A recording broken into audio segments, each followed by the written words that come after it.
বছর আগে বার্সেলোনায় একটা ইভেন্টে অনেক বার্সেলোনা প্লেয়ার অনেক বাচ্চার সঙ্গে ছবি তুলেছিল এবং সেখানে একটা র্যান্ডম ড্রয়ের মাধ্যমে বছরের মেসি, যে সেই সময় 19 নম্বর জার্সি পরে খেলতো, তার সঙ্গে একটা বাচ্চা ছবি তোলে, যেই ছবিটা তোমরা স্ক্রিনে দেখতে পাচ্ছ। তারপর আজ কেটে গিয়েছে 19 বছর, লিওনেল মেসির আর্জেন্টিনা দল ফাইনালে এবং তার সামনে কোন দল? স্পেন।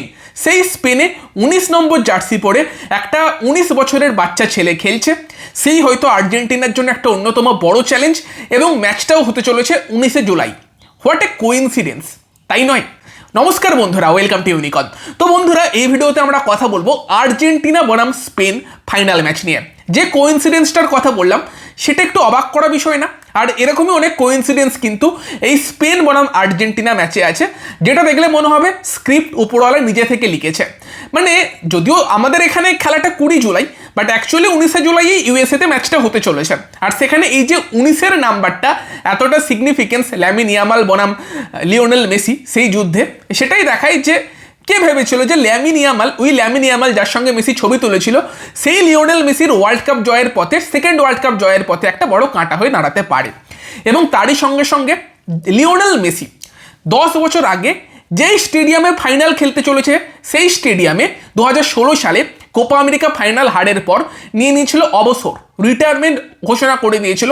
কারণ কন্টিনিউয়াসলি লিওনেল মেসি দেখছিল ফাইনালে গিয়ে হার, পরপর 3 বছর 3টে ফাইনাল, 2014 ফিফা বিশ্বকাপ ফাইনাল হার, 2015 কোপা আমেরিকা হার, 2016 কোপা আমেরিকা হার। এবং তারপর লিওনেল মেসি বলেছিল আর নয়, লিওনেল মেসির কান্না। এবং সেই সময় আমরা দেখেছিলাম অনেক ধরনের কমেন্ট, অনেককে বলতে শুনেছিলাম যে যদি ইন্টারন্যাশনাল ট্রফি না থাকে সে প্লেয়ার ক্লাবে যাই করুক, সে বড় প্লেয়ার হতে পারে না।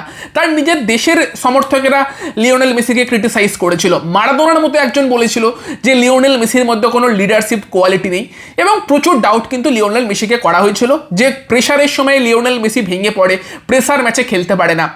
এবং আজ 10 বছর বাদে এসে লিওনেল মেসি 2021-এর কোপা আমেরিকা জিতেছে, 2022-এর ওয়ার্ল্ড কাপ জিতেছে, মাঝখানে ফিনালিসিমা জিতেছে, দেন 2024-এর কোপা আমেরিকা জিতেছে এবং 2026-এর ফিফা ওয়ার্ল্ড কাপেরও ফাইনালে। এবং যারা তখন বলেছিল যে একটা ইন্টারন্যাশনাল ট্রফি ছাড়া প্লেয়ার কি বড় প্লেয়ার, তারাই এখন বক্তব্য চেঞ্জ করে বলছে বড় প্লেয়ার হতে গেলে ওয়ার্ল্ড কাপ জিততেই হবে, এমন কোনো মানে নেই। কিভাবে সময় বদলায়। তুমি লিওনেল মেসিকে পছন্দ করতে পারো, নাও পছন্দ করতে পারো, তোমার ফেভারিট ফুটবলার অন্য কেউ হতেই পারে, বাট লিওনেল মেসির থেকে তোমরা এই ইন্সপিরেশনটা নিতে অবশ্যই পারো। যে অনেক সময় আমরা অনেক কিছু ট্রাই করি লাইফে, গিয়ে মনে হয় যে এটা ঠিকঠাক হচ্ছে না, হয়তো হেরে যাব, হয়তো ছেড়ে দিলেই বেটার। বাট তুমি জানো না যে লাইফে তারপরে তোমার কি আছে। হয়তো আর একটা চেষ্টা, আর দুবার চেষ্টা, তুমি হয়তো ফাইনালি তোমার লক্ষ্যে পৌঁছতে পারবে। লিওনেল মেসি 2016 সালে যেভাবে ভেঙে পড়েছিল, তারপর আবার ফিরে আসে। 2018-এর বিশ্বকাপেও কিন্তু কিছু করতে পারেনি, তারপর আরও একটা কোপাতে ব্যর্থ হয়েছিল। বাট তারপর যেই সাকসেস পেয়েছে, আনবিলিভেবল। তো এটাও একটা কোইন্সিডেন্স, যেই মাঠে 10 বছর আগে লিওনেল মেসি অবসর ঘোষণা করে দিয়েছিলেন, হয়তো আবারও সেই মাঠে গিয়ে লিওনেল মেসি অবসর নিতে পারেন। তবে সেই লিওনেল মেসির কাছে কিছু ছিল না, বাট এই লিওনেল মেসির কাছে সব কিছু আছে। সেটা এই বিশ্বকাপ লিওনেল মেসি জিতুক বা নাই জিতুক, তিনি ফুটবল পরিপূর্ণ করে দিয়েছেন। এবং তারই সঙ্গে সঙ্গে যে স্পেনের বিরুদ্ধে লিওনেল মেসি খেলতে চলেছে, সেই স্পেন কিন্তু লিওনেল মেসি হওয়ার পেছনে সব থেকে বড় ভূমিকা নিয়েছিল। বার্সেলোনা লা মাসিয়া একাডেমি, সেখানে না গেলে হয়তো লিওনেল মেসি এই জায়গাতে কোনোদিনই আসতে পারতো না। এবং লিওনেল মেসির কাছে বিশাল অফার ছিল স্পেনের হয়ে খেলার, এবং অলমোস্ট হয়তো সেটা সাকসেসফুল হয়েও যেত। বাট লাস্ট অব্দি সে আর্জেন্টিনাকে রিপ্রেজেন্ট করছে এবং হয়তো তার কেরিয়ারের একদম লাস্ট ম্যাচে সেই স্পেন, তারাই কিন্তু সামনে।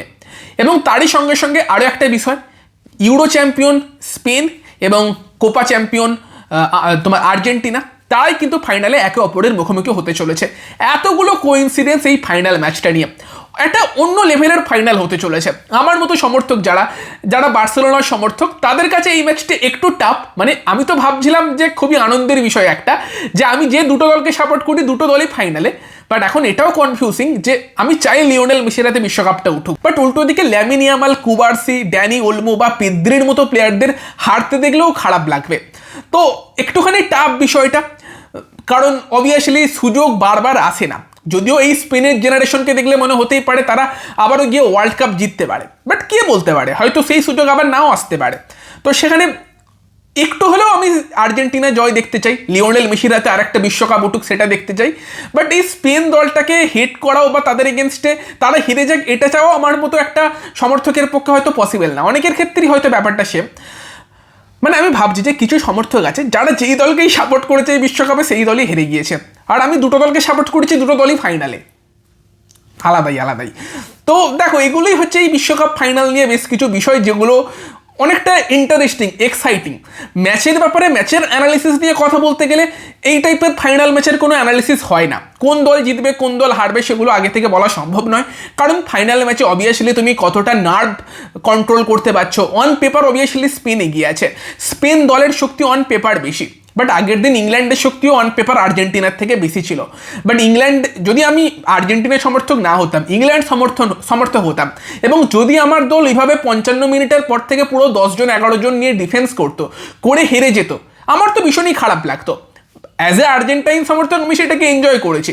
বাট ইংল্যান্ড কিন্তু নিজেদের শক্তি অনুযায়ী খেলতে চায়নি, তারা ওয়ার্ল্ড কাপের মতো একটা ম্যাচের প্রেসারটা সামলাতে পারেনি। তারা ভেবেছে যে তাড়াতাড়ি বাস পার্ক করে দেওয়াটাই হয়তো আদর্শ হবে, যেটা করতে গিয়ে তারা অবশ্যই হেরেছে। আর এই আর্জেন্টিনা টিমটার সব থেকে বড় শক্তি কি? লড়াই। তারা লাস্ট মোমেন্ট অব্দি লড়াই করে। মেসিকেই দেখো, মিশরের এগেনস্টে পিছিয়ে পড়ার পর বা ইংল্যান্ডের এগেনস্টে পিছিয়ে পড়ার পর যেভাবে রাইট উইংয়ে গিয়ে বারবার ক্রস দিচ্ছিল, যেভাবে খেলাটাকে তৈরি করার চেষ্টা করছিল, এই বয়সে এসেও লিওনেল মেসির ওই টাইপের পারফরমেন্স আনবিলিভেবল। আগের দিনের লাস্ট ক্রস যেটা থেকে লাউতারো মার্টিনেজ গোল করলো সেটা দেখেছো? ডমিনেন্ট ফুটে কিন্তু ক্রসটা করেনি, ডান পায়ে ক্রসটা করেছিল, আর ওটা এতটা পারফেক্ট ছিল যে জন স্টোনসের মতো একটা ডিফেন্ডার যার হাইটটা অতটা বেশি, সে মিস করলো।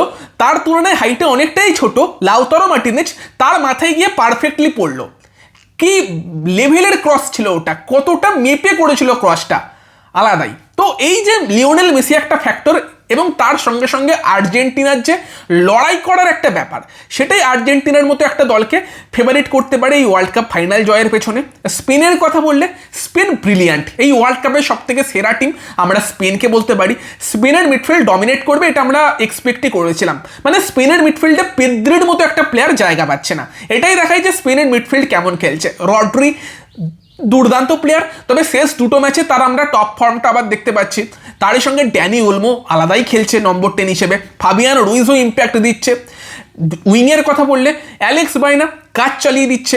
ল্যামিন ইয়ামাল, এখনও ল্যামিন ইয়ামালের সেরা ছন্দ আমরা দেখিনি, তবে তারপরেও অনেক ইম্প্যাক্ট দিয়েছে। মিকেল ওয়ারজাবাল কাজের কাজটা করে দিচ্ছে।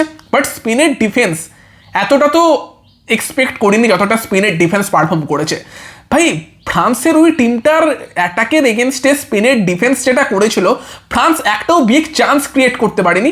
আলাদাই কুবার্সির মতো প্লেয়ার, ভাই 19 বছরে এই লেভেলের পারফরমেন্স, কুবার্সি কি খেলছে। লাপোর্তের কথাও ভুলে গেলে চলবে না, পেদ্রো পোরো, কুকুরেলা প্রত্যেকে মারাত্মক খেলেছে। উনাই সিমোনো আগের দিন দুর্দান্ত গোলকিপিং করেছে। তো স্পেনের 11টা প্লেয়ার বা বেঞ্চে যারা আছে তাদের কোয়ালিটি অনেকটা হাই।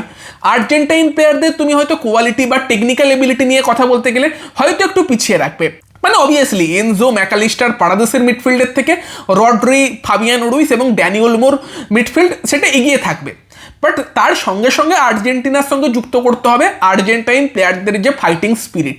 আর্জেন্টাইন এই প্লেয়ারগুলো কিন্তু ক্লাবের হয়ে এত ভালো খেলে না যতটা দেশের হয়ে খেলে, এটা একটা অন্য রকমেরই ব্যাপার।